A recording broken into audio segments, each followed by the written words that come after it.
gloria a Dios. Buenas noches. Los que están aquí en casa, el Señor te bendiga. El Señor siga teniendo piedad y misericordia de tu vida. Los que nos están viendo por internet, el Señor siga también teniendo piedad y misericordia de tu vida. El Señor siga fortaleciendo toda tu vida. Hoy va a predicar, hoy trae la palabra nuestro hermano Juan. Y bueno, versículos controversiales, ¿verdad? Sobre la salvación. ¿Quieres saber cuáles son esos versículos? ¿Tienes dudas? No te vayas, quédate, porque el Señor siempre tiene una palabra viva, una palabra eficaz que va a transformar tu vida. Dios te bendiga, que la palabra sea de grande bendición para ti. Buenas noches, queridos hermanos, carísimos, como decía un pastor, ¿verdad? El pastor Corona, de aquí de la iglesia luterana. Para mí es un privilegio, como os he dicho siempre, traer la palabra de Dios, ¿verdad? Entonces, bueno, que ya oró nuestra pastora, pero yo también una oración breve. Sí, bendito Padre, en este día venimos en obediencia a seguir estudiando tu palabra, porque tú nos sigues enseñando y nosotros seguimos aprendiendo tu palabra. Te pedimos ahora que tu Santo Espíritu sea nuestro maestro y guía, para que nos revele las verdades ocultas que tú quieras que conozcamos. Unge nuestros oídos espiritualmente, para que podamos captar toda enseñanza en este día, para que la pongamos por obra, para que no seamos oidores sino hacedores de tu palabra. Te lo pedimos por favor en el nombre de tu Hijo bendito, nuestro Señor y Salvador. Amén y amén. Bueno, el título se llama Versículos controversiales en la Biblia sobre la salvación, ¿verdad? ¿Cuántos conocen ustedes que hay? ¿No saben? Bueno, según el tema anterior que prediqué yo, la seguridad de la salvación para los que son hijos de Dios. Recuerdo el tema pasado fue precisamente. ¿Sí se acuerdan del tema de la vez pasada? Sí. Y para que no haya duda, sabemos, como digo, primeramente lo está diciendo nuestro Jesucristo, y luego se está respaldando por Dios Padre, ¿verdad? Y para que no quede duda, pues sabemos que esta es una promesa del Señor dada directamente para nosotros como su pueblo, que la salvación no se pierde, ¿verdad? Hay muchos textos que lo rectifican. Para los que son hijos de Dios, nota, los que no han sido salvos, aquí hay dos clases, como dije, hay dos clases de hijos de Dios, los hijos de Dios y los que no lo son, ¿verdad? Para que no se sienta feo, se oiga feo. Nota, aquí hay también dos clases, los que son salvos y los que no son salvos, ¿verdad? Los que no, ahora, una persona que no ha sido salva no puede perder su salvación porque no la ha tenido, y nosotros no podemos perder algo. O sea, los que no han creído en Dios no pueden perder la salvación. ¿Por qué? Porque nunca la han tenido, ¿verdad? Y uno no puede perder algo que nunca ha tenido, ¿verdad? En este tema vamos a ver que los cristianos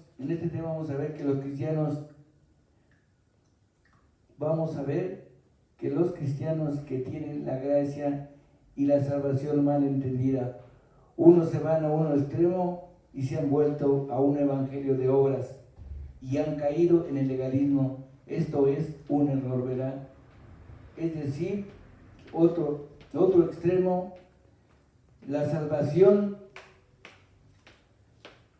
Entonces, por ejemplo, dicen, bueno, pues tú necesitas, para que sigas teniendo la salvación, necesitas la salvación más el bautismo, la salvación más dar dinero, la salvación más tener hacer buenas obras.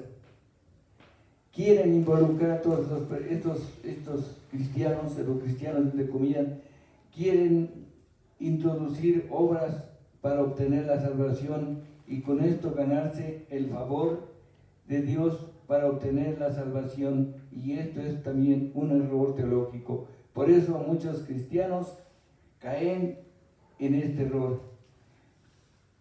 Dicen, no, pues nosotros debemos de guardar la salvación porque se nos pierde.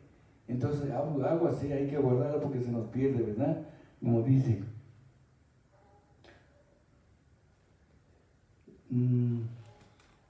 Ya me perdí.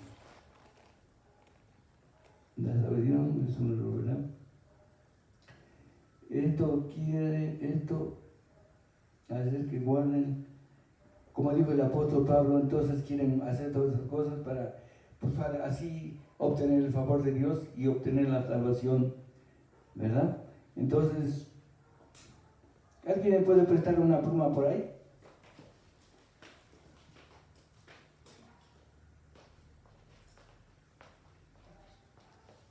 Ahora sí, para ir de su relleno para que no me pierda.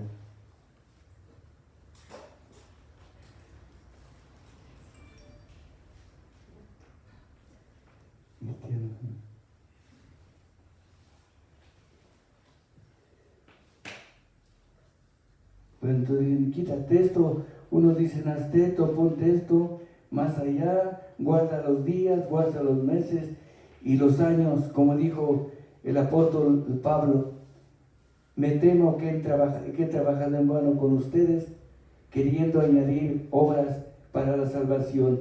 Es lo que hacen estas personas que quieren ganarse el favor de Dios, ¿verdad? ¿Y para qué? Para obtener la salvación. Y esto es un extremo de la gracia mal entendida y la salvación, ¿verdad? Que dicen, hay que guardar la salvación para que no se nos pierda, ¿verdad? Como dije antes. Pregunta, como les dije la vez pasada, ¿con cuántos pecados estas personas que dicen esto, con cuántos pecados se pierde la salvación? ¿Con 10? ¿Con 20? ¿Con 30? ¿Con 50? ¿Con cuántos? Es la pregunta, ¿verdad? Ya que y es que no se pueden evitar lo que Dios dijo en su palabra. Dice, ¿por qué? Porque por gracia sois salvos por medio de la fe y no por obras para que nadie se gloríe. Otra.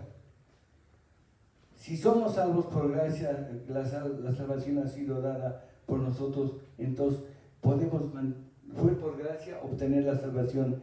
Entonces la pregunta es, ¿podemos mantener y perseverar la salvación por medio de obras? Claro que no, ¿verdad? Esto es un error también teológico.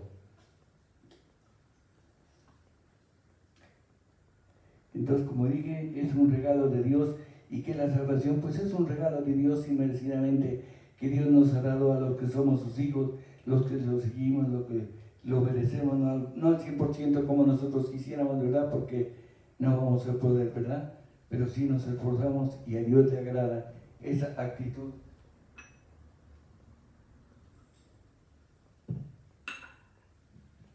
Que nosotros tengamos,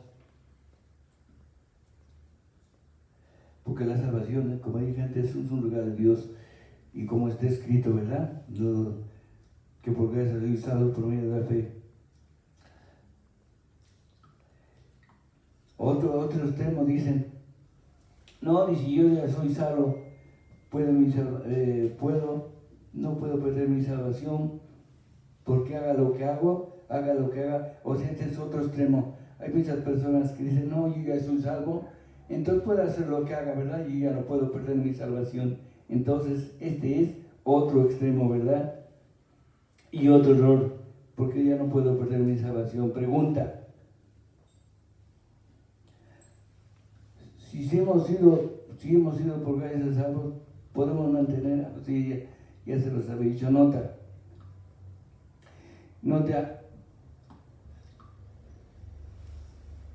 si la gracia que obtuvimos nosotros como cristianos, como hijos de Dios, pues tratamos de hacer lo que Dios nos manda, ¿verdad? Hacer buenas obras, pero no lo hacemos para ganar la salvación, porque ya Dios nos la ha dado de anteriormente, ¿verdad? Entonces, esta es la diferencia, ¿verdad?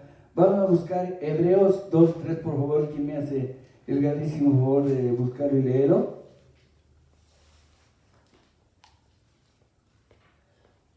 Hebreos 2:3. Lo voy a leer yo y luego ustedes lo dicen. 2:3 dice, ¿cómo escaparemos si descuidamos una salvación tan grande? ¿Ya ve, pastor? Es claro, sí se pierde la salvación, ¿verdad? Es lo que está diciendo aquí. Si nosotros lo leemos así, aparentemente, es claro que la salvación dice que sí se pierde. Pero en ese día vamos a estudiar dos casos, dos cosas, o vamos a tener dos pasos para poder entender lo que está pasando, ¿verdad? Y para esto vamos a leer el contexto y el texto para que podamos entender. Sí saben lo que es el contexto, ¿verdad? Dice, el contexto es lo que rodea al texto antes y después para saber de lo que estamos hablando, para que no tengamos una interpretación errónea, para que sepamos de lo que estamos hablando. Vamos a leer Hebreos 2:3. Entonces el contexto es lo que rodea alrededor, antes y después, para poder entender el texto a estudiar, ¿verdad? ¿Para qué? Para que podamos entenderlo claramente y tenemos una interpretación correcta y adecuada, ¿verdad? Vamos a ver Hebreos 2:3. A ver qué es lo que nos dice. ¿Quién me lo lee por favor? Yo lo voy a leer primero. Dice, por tanto, el título es Una salvación tan grande. Este libro está escrito, tiene 5 temas. Está escrito para los que son cristianos, los que son hijos de Dios, ¿verdad? Por eso está dirigido esto. Y les dice, por tanto, es necesario que con más diligencia atendamos las cosas que hemos oído y que... A ver, ¿quién no quiere leer, por favor? ¿Cómo escaparemos nosotros si descuidamos una salvación tan grande, la cual habiendo sido anunciada primeramente por el Señor, nos fue confirmada por los que oyeron? Es el versículo 1, no. ¿En cuál dije? Es el versículo 1, es el versículo 2:1. Por tanto es necesario que con más diligencia atendamos a las cosas que hemos oído, no sea que nos deslicemos. Hasta ahí. Entonces, dice, por tanto es necesario que con más diligencia atendamos las cosas que hemos oído, no sea que nos deslicemos. Y nosotros estamos enterados quién es Dios Jesucristo, quién es Dios Jehová, el Padre de los ejércitos. Todos lo sabemos a través de su palabra que no ha sido revelado, ¿verdad? Estamos entendidos y avisados lo que Dios nos ha hablado por profetas, inclusive por Dios, por Él también. Estamos avisados y enterados. Entonces, nosotros somos de los que seguimos adelante, no somos de los que retrocedemos, porque a Dios no le agradan los que retroceden, ¿verdad? Y aquí, como vemos, deslizarse, yo hasta anteriormente, esta palabra yo la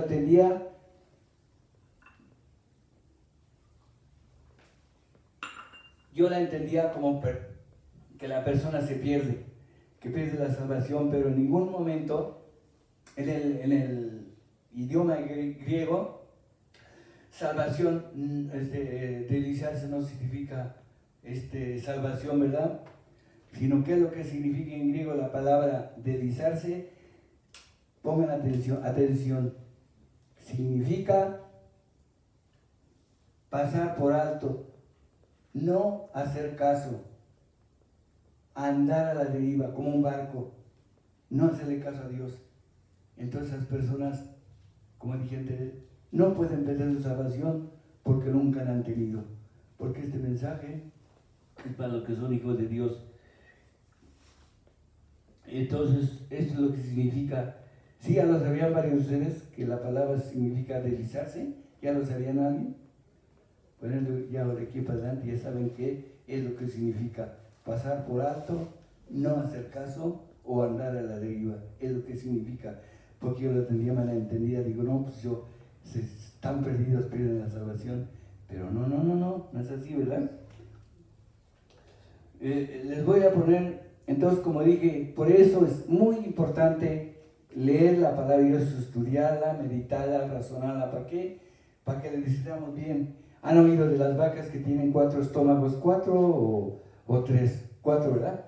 Entonces, hay que digerir la palabra bien. Las vacas se van, comen y se van en algo y como tienen varios estómagos, lo van regurgitando, lo van remoliendo. ¿Para qué?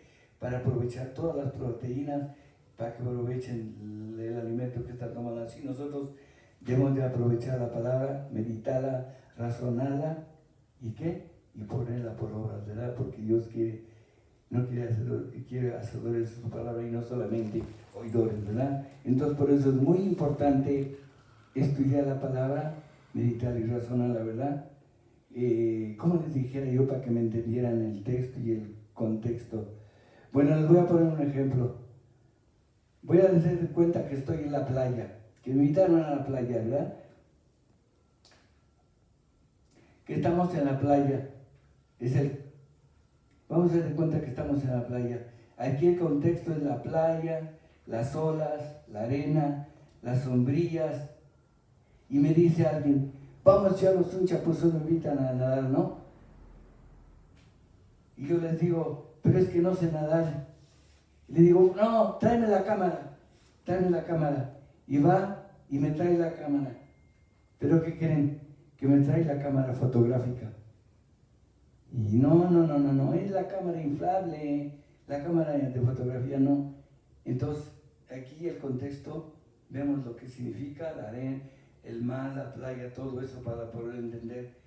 Entonces, aparentemente, tráete la cámara, no, pues yo estoy trayendo la cámara, pero no, es la cámara inflable. ¿Por qué? Porque así lo refiere el contexto, para entender lo que estamos hablando. Otro caso, al revés lo vamos a poner, por ejemplo, el otro lado. Estamos predicando, como está pasando ahorita que estamos predicando la palabra de Dios, ¿verdad? Y les digo, tráiganme la cámara para sacar una foto aquí y allá, ¿verdad? ¿Y qué creen? Que me traen la cámara inflable. No, es la cámara fotográfica para sacar una fotografía, ¿verdad? Entonces, ¿sí me entendieron los ejemplos? ¿O les pongo otro? Entonces, pero hay que tomar en cuenta el contexto. En este caso, el contexto de la playa, pues están las olas, está el mar, la arena y la sombrilla, ¿verdad? Entonces yo digo, man, tráeme la cámara, pero me trae la cámara fotográfica, ¿para qué me va a servir? Que me traiga la cámara para que yo no pueda hundirme y pueda nadar y flotar. Entonces así, y viceversa, ¿verdad? Entonces así es. Por eso es importantísimo el contexto, tomar en cuenta el contexto, todo lo que rodea antes y después para poder entender y tener correctamente una interpretación del texto que se va a estudiar, porque si no vamos a caer en un error, una interpretación falsa y equivocada, ¿verdad? Bueno, vamos a ver, hay otros textos también fuertes, ¿verdad? Por ejemplo, Hebreos 6. ¿Quién me quiere leer Hebreos 6? 6:4. Porque es imposible que los que una vez fueron iluminados y gustaron del don celestial y fueron hechos príncipes del Espíritu Santo. Ya recayeron y no hicieron caso. Podemos poner que ahí se me fue la onda, por ejemplo, a Judas, él tuvo todo este privilegio, pero no lo aprovechó. También Herodes también, uno dijo, por poco que me persuades. También, ¿cómo se llama el otro que estaba? Híjole, Agripa, también, todos ellos tuvieron este privilegio del don celestial. Pero otra vez lo quiere leer, hermana, por favor. Porque es imposible que los que una vez fueron iluminados y gustaron del don celestial y fueron hechos príncipes del Espíritu Santo. Hasta ahí. O sea que no lo aceptaron. Está Judas, Herodes y Agripa. ¿De qué les sirve que les fue presentada la palabra de Dios, pero no hicieron caso? Como dice, no hicieron caso y no le creyeron a Dios. Y por lo tanto, pagaron las consecuencias, ¿verdad? Bueno, enseñanza. Otro texto sumamente fuerte. Es más, yo tengo un compendio manual de la Biblia, dice, este capítulo parece salir del bendito infierno. Vamos a buscarlo, Hebreos 10:26.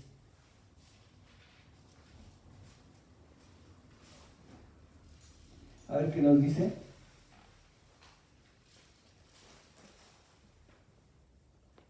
Porque si pecaremos voluntariamente, de llegado el conocimiento de la verdad, ya no queda más sacrificio por los pecados. ¿Verdad que sí está fuerte este texto? Digo, pero para los hijos de Dios sabemos que pues todos somos pecadores, ya Dios lo dijo. Si Dios mirase al pecado, ¿quién de los hombres podría mantenerse firme? Está Miqueas. Si confesas vuestros pecados, Dios soportará me olvidaré de tus pecados, los superaré en lo profundo del mar y nunca más me acordaré. También Isaías 55:7, ¿qué dice? A ver qué.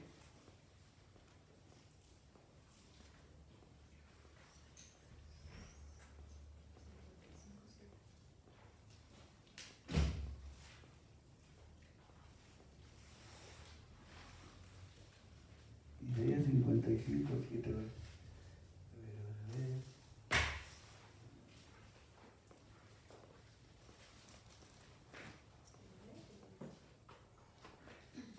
55:7.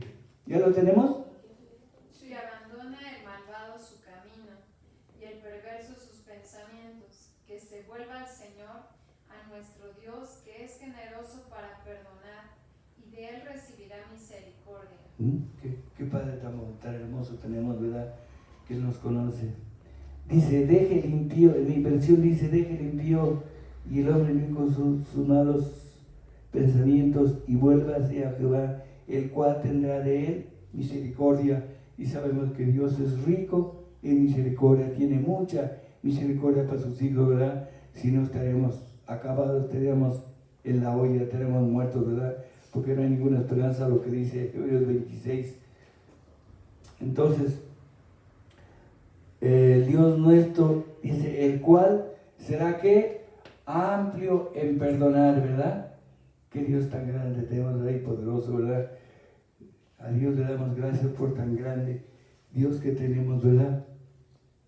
Entonces, como ven, este capítulo es sumamente grueso, 10:20, ¿verdad? Vamos a leer, vamos a seguir leyendo el capítulo del 20, vamos a Hebreos 10:20, vamos a leer.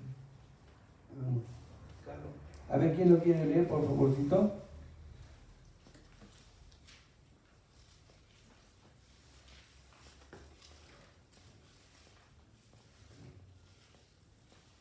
Por el camino nuevo y vivo que Él nos abrió. No. Hebreos 10.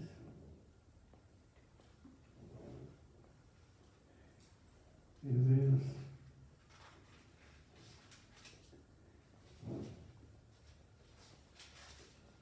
Hebreos 10:20.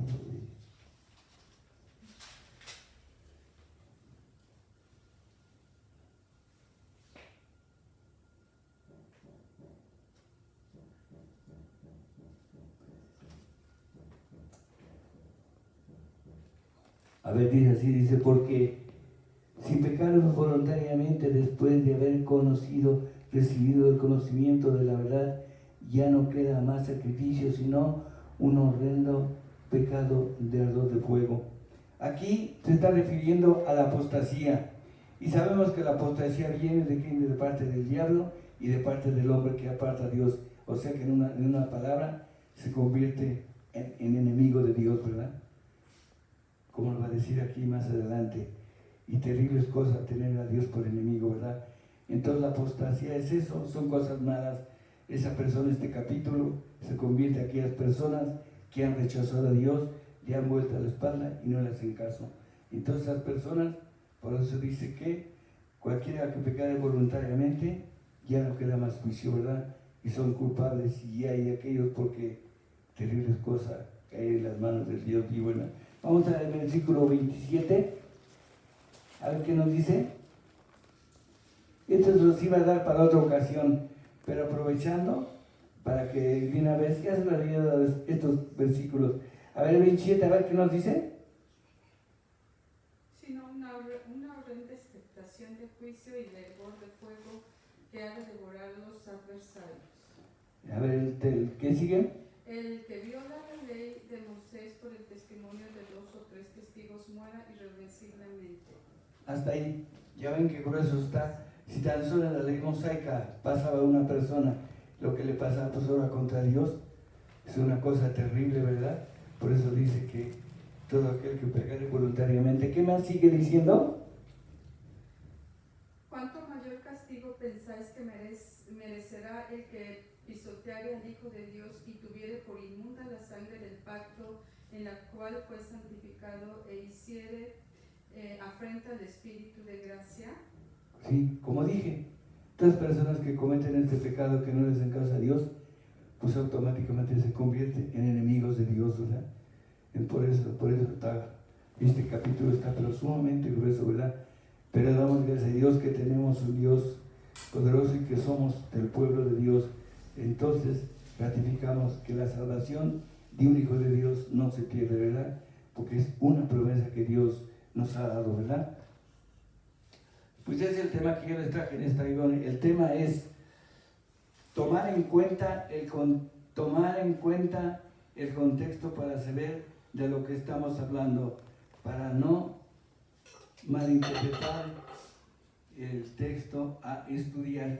Me faltó leer el pedacito de lo que habíamos hablado.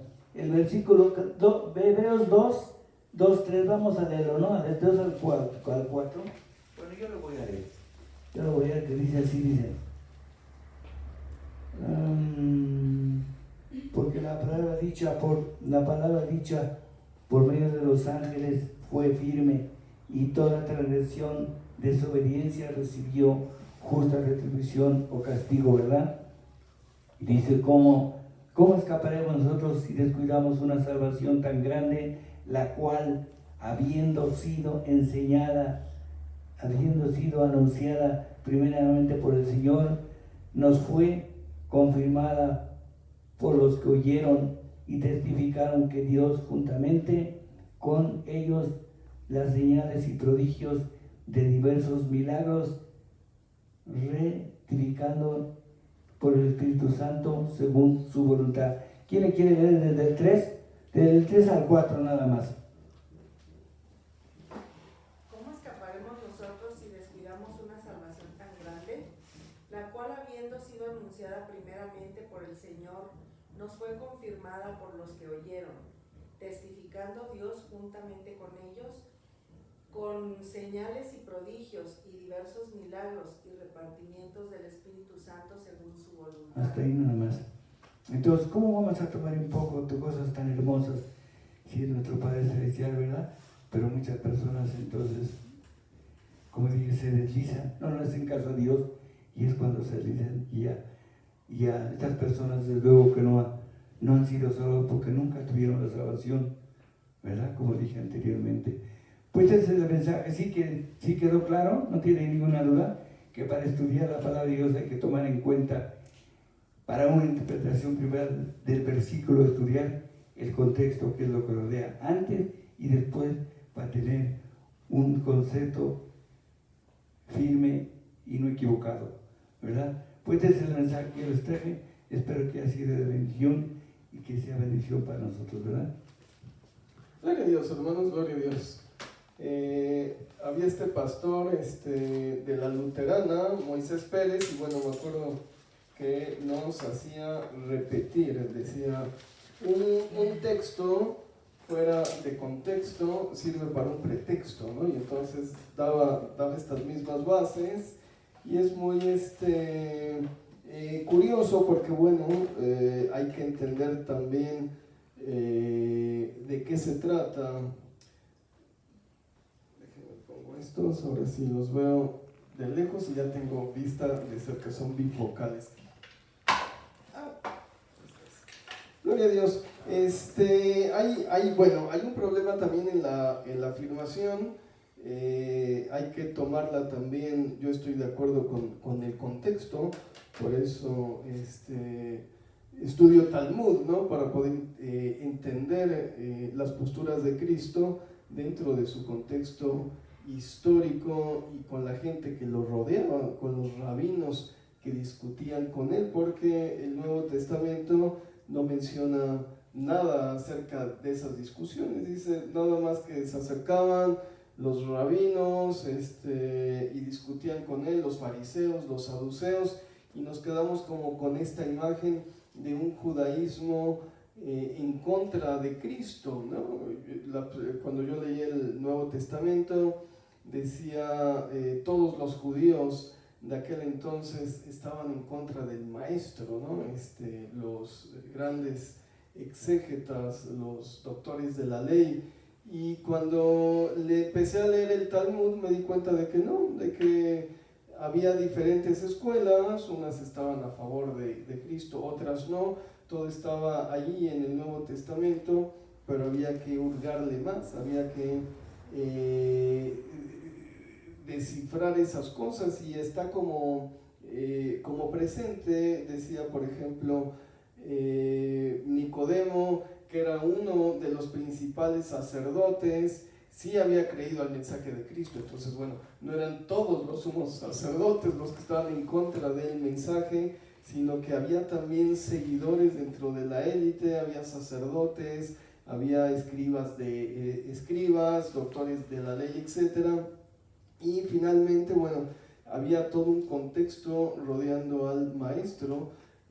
Cuando leí Talmud me di cuenta de que ese contexto era mucho más amplio, que había diferentes escuelas. Y bueno, pero vamos por partes. Primero es el texto tomado de un contexto, sirve para un pretexto, no es totalmente cierto. Cuando vemos en el ámbito profético, por ejemplo, o en el ámbito mesiánico, todas las escrituras que toma Jesucristo, los apóstoles o Pablo o quien sea, para justificar a Jesucristo como Mesías, están totalmente descontextualizadas, ¿no? Cuando ponemos los textos del Antiguo Testamento en orden y de lo que está hablando, realmente no hacen ninguna referencia al Mesías, o muy pocos están haciendo referencia al Mesías. Isaías, por ejemplo, el versículo, este capítulo completo donde habla del deseado, sufrió por nosotros, pagó por nuestros errores, pero en su mayoría son versículos que fueron completamente descontextualizados, ¿no? De hecho, es la misma estrategia que seguimos nosotros para apropiarnos promesas bíblicas, ¿no? Dice, serás salvo tú y tu casa. Oh, sí, lo declaro. No es una promesa de Dios para mí, ¿no? Para mi casa, todos en mi casa, en mi familia serán salvos. Y si lo contextualizamos en la historia de Hechos, pues no es así, ¿no? Fue una palabra que le dio el apóstol Pablo al carcelero en el libro de los Hechos, ¿sí me explico? Y el carcelero creyó, él y toda su familia. Entonces, bueno, Pablo dijo, serás salvo tú y tu casa, ¿no? ¿Sí me explico? Entonces, cuando lo contextualizamos, le perdemos el sentido profético, le perdemos el sentido de promesa de Dios, perdemos muchas cosas en la Biblia, le perdemos el simbolismo. La mayoría de las promesas que retomamos para nosotros, como del Antiguo o del Nuevo Testamento, están completamente descontextualizadas, ¿no? Si las ponemos en contexto, ni siquiera son para nosotros, ¿no? Y hay una palabra fuerte que a veces pasamos por alto en el Nuevo Testamento, que dice ninguna palabra profética es de interpretación propia, ¿no? Y entonces cuando yo leo esa palabra digo, ups. Y entonces, ¿qué hacen todos los profetas que vienen acá a la iglesia y nos dan una palabra tomada de la Biblia profética hacia nuestras vidas, en lo personal, y hacia nuestro futuro, ¿no? Y ¿sí me explico? Entonces entramos en esta controversia. Si dejáramos nosotros de lado el contexto, más bien, si nos aferráramos al contexto y a contextualizar todas las palabras que están en la Biblia, pues regresaríamos al protestantismo más tradicionalista, ¿no? A los luteranos, a los bautistas, a todas estas denominaciones que no creen en el mover del Espíritu Santo, que están viendo nada más una letra muerta, quién sabe, digo, no tienen ni siquiera la certeza de la salvación, no saben qué va a pasar cuando se mueran, Dios no les habla, y cuando uno dice Dios me habló, te tildan de loco, ¿no? Como los gentiles, ¿no? La gente del mundo, cuando tú les dices Dios me habló, dicen así, ay, qué soberbio, ¿no? ¿Cómo crees que Dios te va a hablar a ti? ¿Cómo te atreves a creer o a pensar que Dios es capaz de dirigirse a tu persona, ¿no? De hecho, muchos católicos piensan igual, Dios está muy lejos, los musulmanes piensan igual, Alá es tan trascendente que ¿cuándo te va a escuchar, no? Está demasiado ocupado viendo la grandeza del universo para hablar con uno que es menos que del tamaño de un leptón, ¿no? Si nos comparamos con la grandeza del universo, yo creo que no llegamos ni a los filamentos, a las cuerdas que dan sustento a la creación. Entonces dice, ¿cómo crees que Dios va a hablar contigo? Entonces, bueno, el problema, por supuesto, es controversial. Cuando empezamos a descontextualizar, es la misma estrategia que usó Jesucristo y que usaron los apóstoles y que usaron los discípulos para justificar que Jesucristo es el Mesías, ¿no? Cuando dice, mira, indaga las Escrituras y vemos los versículos que hablan de Cristo y sacan el Salmo, por ejemplo, la palabra que dice, pagaron las 30 piezas de plata, el precio del deseado, ¿no? Vamos a tener dos versículos en el Antiguo Testamento que están hablando sobre las 30 piezas de plata. Una está hablando sobre los diezmos, ¿no? En el contexto, y otra está hablando del regreso del pueblo de Israel a Babilonia. No recuerdo dónde están, una está en Amós, otra está en Joel, no recuerdo bien, pero bueno. Y ahí aparecen las 30 piezas de plata. Si las contextualizamos, dejaríamos de justificar a Jesucristo como Mesías, o dejaríamos de justificar el momento en que Judas pagó las 30 piezas de plata para decir que no fue un cumplimiento profético. ¿Sí me explico?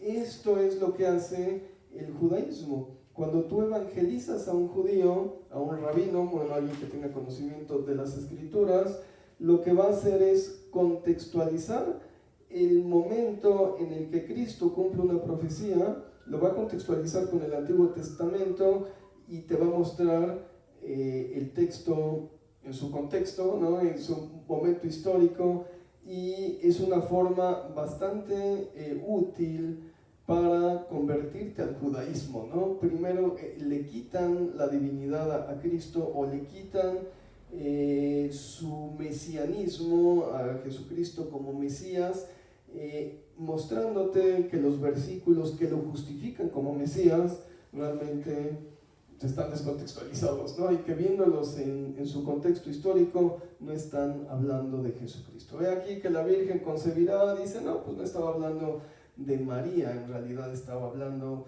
de la hija del rey fulano que iba a dar a luz, y el término Betulá no se refiere a una virgen, sino simplemente a una doncella que ya había sido desposada. Entonces está completamente descontextualizado el versículo del nacimiento de Cristo, y por lo tanto ese versículo no se puede usar para evangelizar judíos, ¿no? Y bueno, los judíos son especialistas en contextualizar. Entonces corremos este riesgo, ¿no?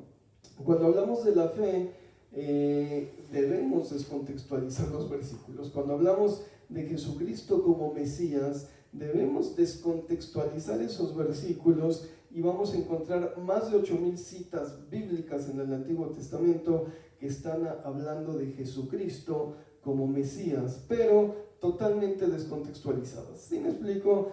Tomas ni siquiera el párrafo completo, a veces tomas 4 palabras y dices, esto está hablando de Jesucristo. Hace años me di a la tarea de subrayar los versículos mesiánicos. Cuando hablo de mesiánicos es los que están hablando de Cristo como Mesías.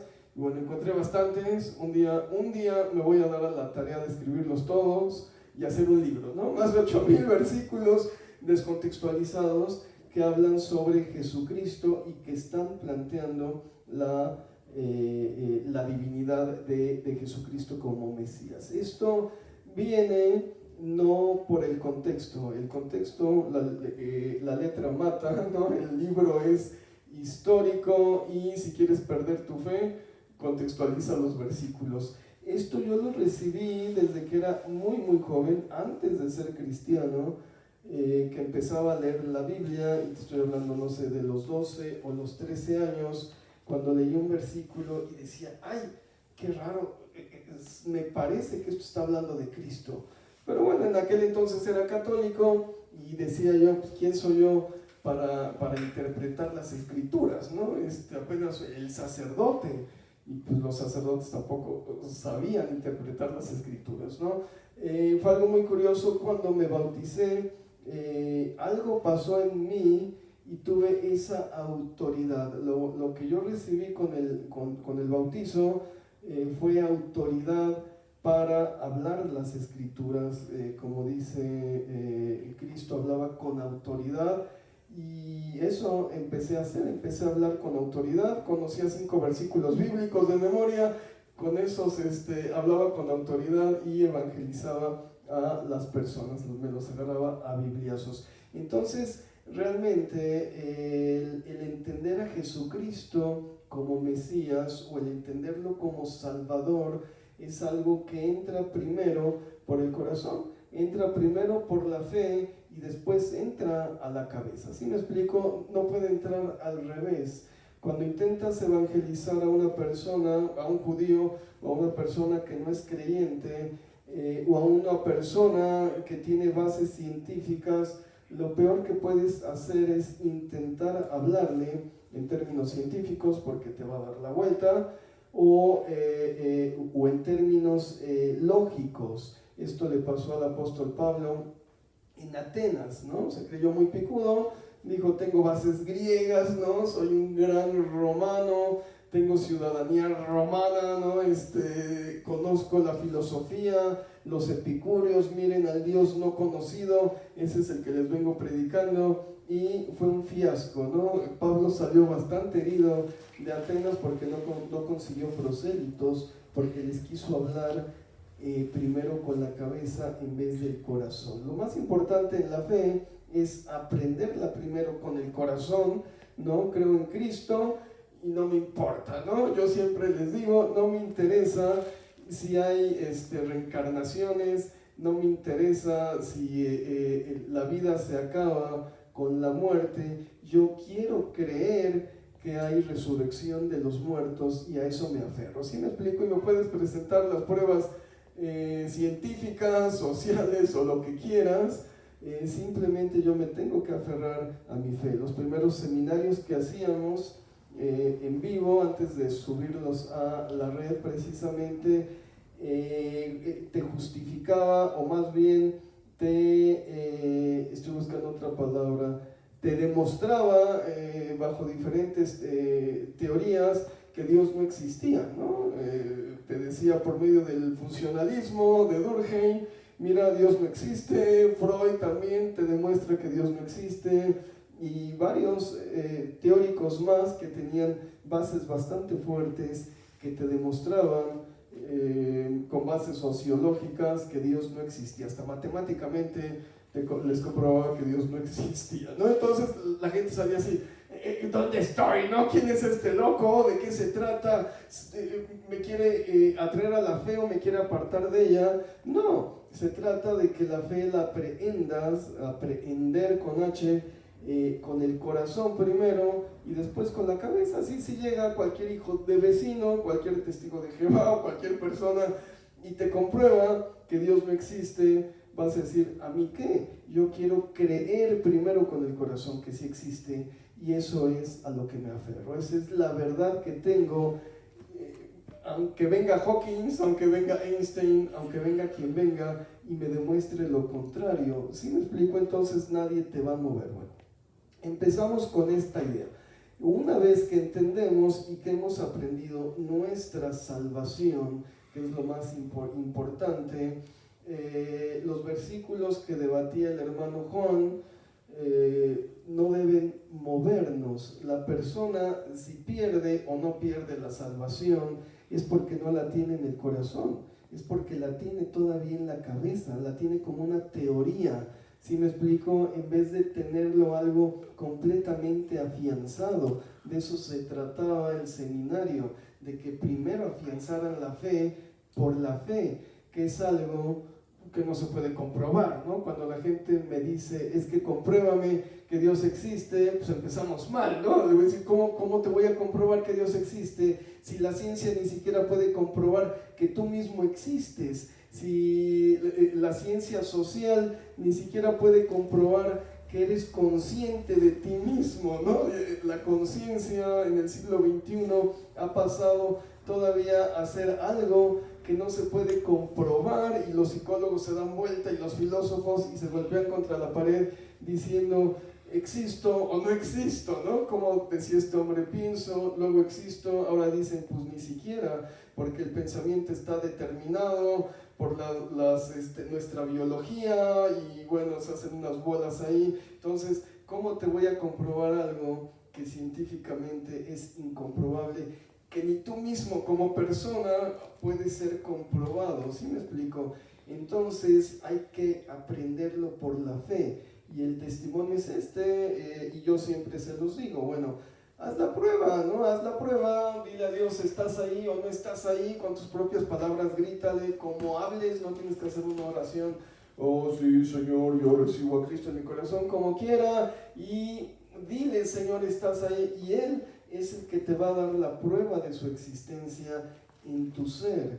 Esto es tener un encuentro personal con Cristo y tener un encuentro personal con Dios. Cuando tienes el encuentro personal con Dios, puede que estés más cerca de la salvación. ¿Sí me explico? Pero dices, bueno, pero ya tuve mi encuentro con Dios. Sí, pero puedes mandar a volar a Dios. Esto es la apostasía, el espíritu de la apostasía, blasfemar y decir un día dejo de creer. ¿Puede pasar eso, pastor?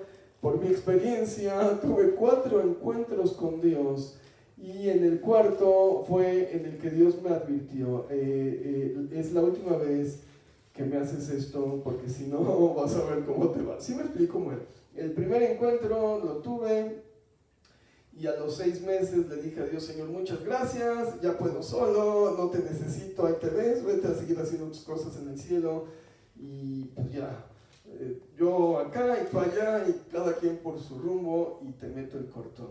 Y las siguientes 3 veces me pasó exactamente igual, y cada vez que le metí el cortón a Dios, pues venía otra vez mi vida sin el sostén teológico, sin el sostén espiritual de Dios. ¿Sí me explico? Hasta la 4ª vez Dios me tuvo que jalar las orejas y decirme, basta, es la última vez que me metes el cortón, ¿no? No soy tu noviecita, no soy tu amiguito con el que te peleas o con el que juegas canicas, así que o te aplicas o te aplicas. Y bueno, de eso hace 25 años, gracias a Dios, y ahora digo, no puedo vivir sin Dios, ¿no? Y dependo completamente de Dios en todas mis decisiones. Esto quiere decir que no sé si había tenido un encuentro, había tenido un encuentro con Dios, por supuesto, pero no sé si había tenido todavía la conciencia de la salvación o la importancia de la salvación, ¿no? Entonces conocí a Javier Hermoso, me dijo, haz esta oración, ¿no? Como yo confieso que Cristo es el Señor, y me dijo, y ahora sí, eres salvo, y nadie jamás en la vida puede quitarte la salvación, jamás, ya la recibiste, acabas de admitir al Señor en tu vida. Y, oh, gloria a Dios, soy salvo, nadie me puede robar mi salvación. Y luego me di cuenta y dije, bueno, cuando era católico, todos los domingos confesaba a Jesucristo como mi Salvador, entonces, ¿ya era salvo desde antes? ¿O qué? ¿Sí me explico? ¿No? Y bueno, son las preguntas difíciles que está haciendo el hermano Juan. Y entonces, un día que prediqué así, una persona se espantó y dijo, pastor, díganos, pues entonces me regreso al catolicismo. Claro, es muy controversial, claro. Entonces dije yo, bueno, ¿de qué sirve una confesión en masa, ¿no? Estos grandes predicadores que tienen a 20,000 cristianos, ¿no? Y dicen, vamos a confesar el nombre de Jesucristo, y confiesan y dicen las cámaras, mira, 20,000 conversos para el Señor. Y yo digo, 19,999, porque yo ya era converso, ¿no? Y no vine a recibir ninguna salvación. Y 19,998, porque mi esposa también era conversa y no recibió ninguna salvación, y no invitamos a ninguna persona al congreso de 20,000 nuevos, todos, la mayoría éramos cristianos. Bueno, entonces viene esto. Primero se aprende con el corazón. La salvación es algo que una vez que la tienes, por supuesto, nadie te la puede quitar.